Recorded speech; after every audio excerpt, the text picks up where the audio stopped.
ଯେତେ ଆପ୍ଲାଏ କଲେ ବି ଏମାନଙ୍କୁ ମିଳିବନି ମାଗଣା ରାସନ। ଜାଣନ୍ତୁ କାହିଁକି ମାଗଣା ରାସନ ପାଇବାକୁ ଚାହୁଁଛନ୍ତି କି? ତେବେ ଜାଣି ରଖନ୍ତୁ ଏସବୁ ସର୍ତ୍ତ ନଚେତ୍ କେବେ ଆପଣଙ୍କ ନାମରେ ହୋଇପାରିବନି କାର୍ଡ। ମାଗଣା ରାସନ ପାଇବାକୁ ଚାହୁଁଛନ୍ତି କି? ତେବେ ଜାଣି ରଖନ୍ତୁ ଏସବୁ ସର୍ତ୍ତର ନଚେତ୍ କେବେ ଆପଣଙ୍କ ନାମରେ ହୋଇପାରିବନି କାର୍ଡ। ଭାରତରେ ଖାଦ୍ୟ ବିଭାଗ ଜାତୀୟ ଖାଦ୍ୟ ସୁରକ୍ଷା ଅଧିନିୟମ ଅନୁଯାୟୀ ବଞ୍ଚିତ ଲୋକଙ୍କୁ ରାସନ କାର୍ଡ ପ୍ରଦାନ କରିଥାଏ।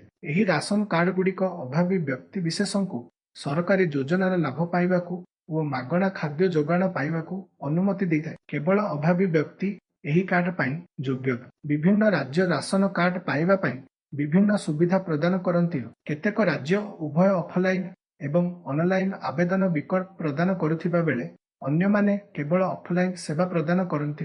ରାସନ କାର୍ଡ ପ୍ରଦାନ ପାଇଁ ଭାରତ ସରକାର ନିର୍ଦ୍ଦିଷ୍ଟ ଯୋଗ୍ୟତା ମାନଦଣ୍ଡ ସ୍ଥିର କରିବ। ଏକ ରାସନ କାର୍ଡ ପାଇଁ ଆବେଦନ କରିବାକୁ କିଛି ମାନଦଣ୍ଡ ପୂରଣ ହେବା ଜରୁରୀ।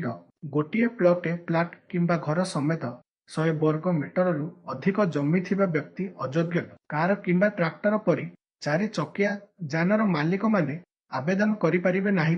ରେଫ୍ରିଜରେଟର କିମ୍ବା ଏୟାର କଣ୍ଡିସନର ଥିବା ଘରଗୁଡ଼ିକ ମଧ୍ୟ ଯୋଗ୍ୟତା ଠାରୁ ବାଦ ଦିଆଯାଇଛି। ଅଧିକନ୍ତୁ ଯେଉଁ ପରିବାର ସଦସ୍ୟ ସରକାରୀ ଚାକିରିରେ ନିୟୋଜିତ ସେମାନେ ଏକ ରାସନ କାର୍ଡ ପାଇପାରିବେ ନାହିଁ। ଗ୍ରାମାଞ୍ଚଳରେ ଗୋଟିଏ ପରିବାର ବାର୍ଷିକ ଆୟ 2 ଲକ୍ଷରୁ କମ୍ ହେବା ଉଚିତ ନୁହେଁ ଏବଂ ସହରାଞ୍ଚଳରେ ଏହା 3 ଲକ୍ଷରୁ ଅଧିକ ହେବା ଉଚିତ।